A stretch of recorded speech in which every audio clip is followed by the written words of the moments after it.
Სამი ადამიანი დაშავდა პროფკავშირებში მომხდარი ფიზიკური დაპირისპირების შედეგად. დღეს პროფკავშირებში გამგეობის სხდომა უნდა გამართულიყო, სხდომაზე დასწრება უნდათ დარგობრივი პროფკავშირის ლაბორის წარმომადგენლებს, რომლებსაც Evolution Georgia-ში არსებული გაფიცვის საკითხზე უნდა ემსჯელათ.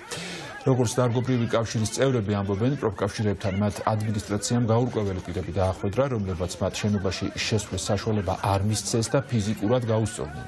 ნანუკა მაღლაკელიძე მოგვიყვება ამ დაპირისპირების დეტალებზე, ნანუკა როგორია დაშავებულების მდგომარეობა და რას მოყვა კონფლიქტი პროფკავშირებში.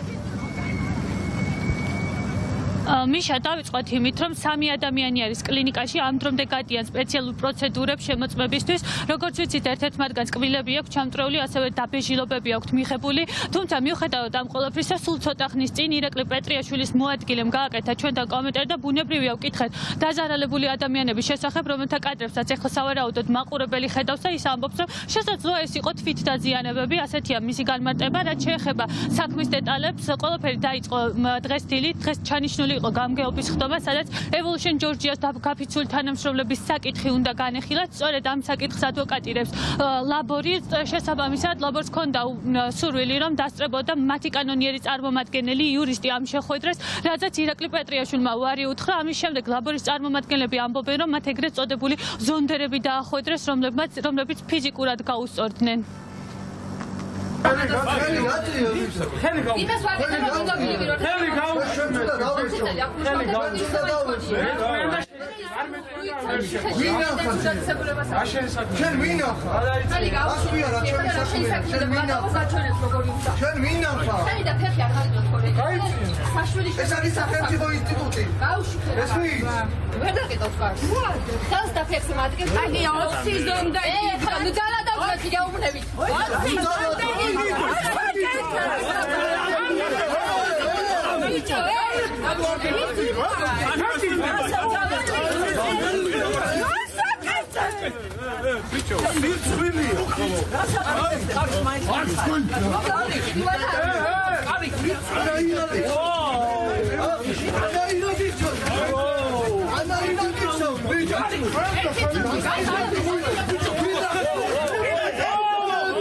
რატომ არ გვიშვებთ გითხარით? დაწესებულებებია და შემოდიან და გადიან, ხომ? რატომ არ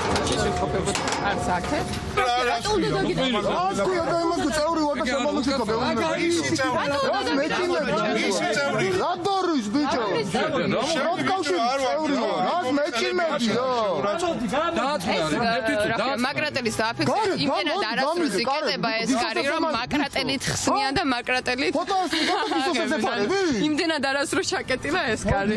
ფოტოებს იგებ და გისოსებს ეფარები, ბიჭო თავმოყარე კაცი? არა, შემიძლია ახლა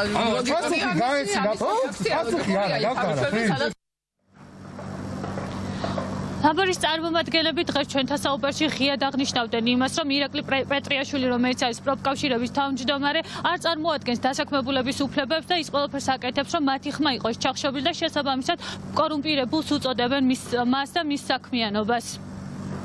აქ იმყოფებოდა ადამიანი, რომელიც უფლებამოსილი იყო, დასწრებოდა ამ შეხვედრას და აღმოჩნდა ის, რომ კარი ჩაკეტილი იყო ყველასთვის. როდესაც დავაფიქსირეთ, რომ სხვა ადამიანებს ჩვეულებრივ გაუღეს კარი, მაშინ მე ვიყავი ადამიანი, რომელმაც დაიჭირა კარი და მოვითხოვი ახსნა განმარტება, რომ თუ ეს ადამიანები შემოდიან, რომლებიც არ არიან უფლებამოსილი დაესწრონ სხდომას, რატო არ უშვებთ ჩვენს წარმომადგენელს ამ შემთხვევაში და მათგან წამოვიდა ამის შემდეგ აგრესია, ამ აგრესიას მოყვა სამი დაზარალებული, ერთ სახეს არეში აქ მიყენებული გაიხსნა მოკლედ სახის არეზე დარტყმის შედეგად ერთს კბილი ჩამოუმტვრიეს, ერთ-ერთ გოგონას ტელეფონიც დაუმტვრიეს და ფეხიც აქ დაჟეჟილი, როგორც ვიცით, გადაყვანილები არიან ახლა საავადმყოფოში. პოლიცია ადგილზე მოვიდა, ვითარებას გაეცნო, ყავს სამი დაზარალებული, შიგნით ყავთ აი რაღაცა ზონდერული რაღაცა ჯგუფი, რომლებიც ანუ ახალგაზრდებზე ძალადობენ, ლეგიტიმური უფლება ჰქონდა ჩვენს წარმომადგენელს, რომ ანუ გამგეობის სხდომას დასწრებულიყო, რა დროსაც ანუ იმათგან წინამდებობა წამოვიდა, პოლიციამ განარიდა, ანუ ეს ყველაფერი გამოძიება დაწყებული არის, მაგრამ მე დღევანდელი პოლიციის არ მჯერა.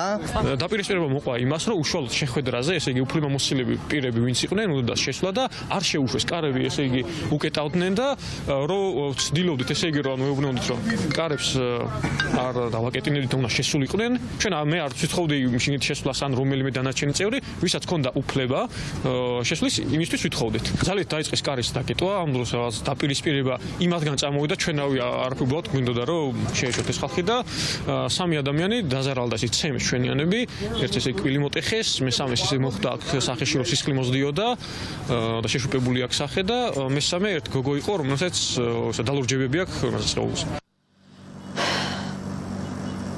რამდენიმე საათის განმავლობაში მიმდინარეობდა პროფკავშირების გამგეობის ხდომა, ამ დროისთვის ეს ხდომა უკვე დასრულებულია, ამ ტერიტორიაზე ჩვენ შემოსვლის უფლება არ ჰქონდა, მანამდე სანამ სავარაუდოდ შეჯერებული კომენტარი არ მოიფიქრეს, ეს კომენტარი არის ის, რომ სამა ადამიანმა, რომლებიც წარმოადგენენ ლაბორს, თვითდაზიანებები მიიყენეს და ამაში ირაკლი პეტრიაშვილი არაფერ შუაშია, არც პროფკავშირები არანაირ კავშირში არ არიან. ნახოთ და ველოდეთ, როგორ იმოქმედებენ საგამოძიებო უწყებების წარმომადგენლები და გამოავლინენ თუ არა სავარაუდო დამნაშავეს.